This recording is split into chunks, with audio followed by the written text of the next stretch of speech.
Go ahead. Okay, the RH is a line that is completely devoted to photography. We have 4 different models: 8-inch, 10-inch, 12, and 14. The 8-inch is an f3, so it is incredibly compact, quite lightweight for its robustness. What is it? What is the weight of it? It's about 8 kilograms. Wow, that's pretty cool. And this one is an f3, while the 10-inch is an f5.6, and the 2 bigger models are again f3. This may sound like a strange choice, but we want to produce also a bit longer focal length system. On your 10 and 10, 12, is it 10, 12, and 14? Yes, this is the 10, and also 12 and 14 are available. They share the same optical scheme. It is very unusual and proprietary of Officina Stellare. They have a frontal lens, a primary mirror that is a Mangin mirror, that is a mirror that is coated on the back, so the light goes through the glass, is reflected, and then through the glass again. So the mirror acts also as a lens, and this gives the optical engineer some freedom. The light is then reflected again by an aluminized spot in the middle of the frontal lens and goes through a corrector lens to the focus.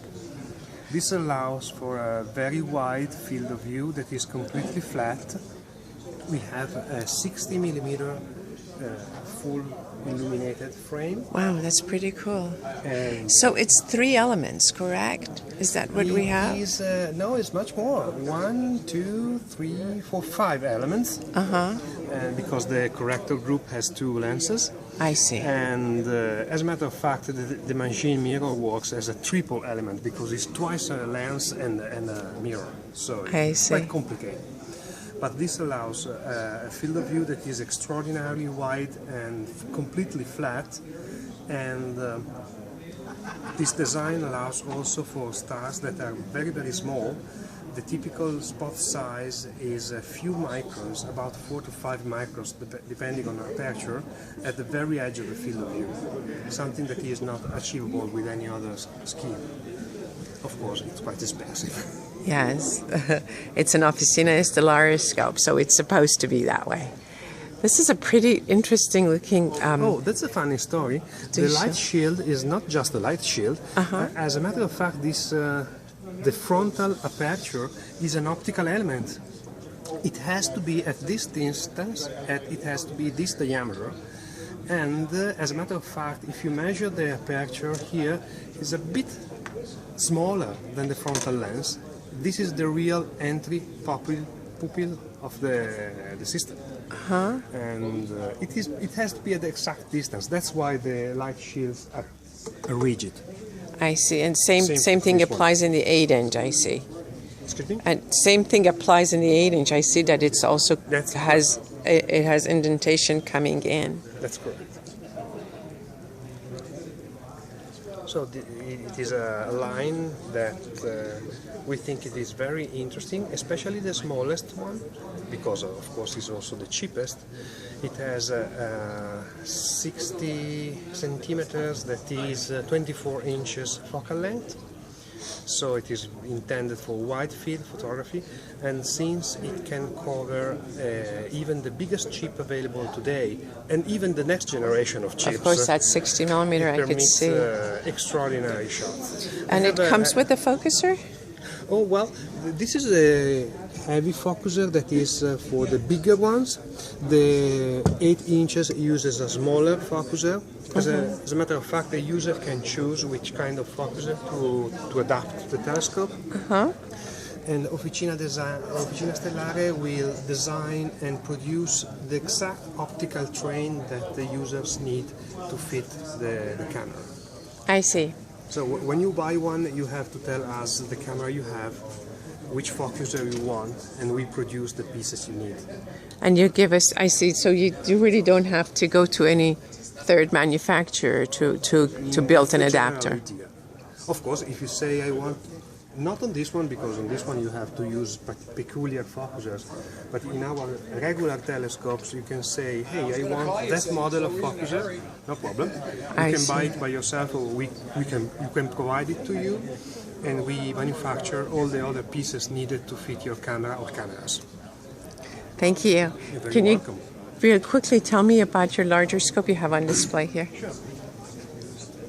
Officina Stellare is the only manufacturer today that produces 4 lines of telescopes, high-end telescopes. They all look the same general structure, but they're very different inside. This is a pure RC system, Richer-Chrétien, a true Richer-Chrétien system with hyperbolic mirrors. This unit has also a flat field and a field flattener, Built-in? that is not standard. Uh-huh. Usually you have no lenses here. Right.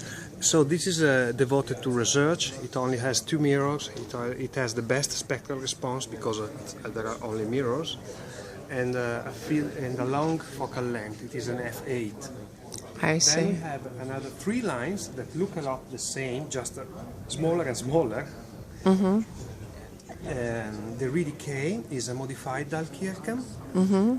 Elliptical primary mirror, spherical secondary mirror, and 2 lenses. And then the RILA and the RIFAST, our astrographer line, f5 and f3.8. The RIFAST is an extraordinary machine in my opinion, because it is f3.8 with a reasonable obstruction, and all the lines are available in 16 to 32 inches aperture. 32 inch. So the largest you manufacture is 32 inches in diameter. That's almost a meter, isn't it? Wow. Is 0.8 meters. 0.8 meter. And also we offer as an option full carbon structure instead of carbon aluminum. Ceramic glasses instead of standard glasses for mirrors, and an endless list of options from model on the secondary mirror to different focusers, whatever you want. Thank you.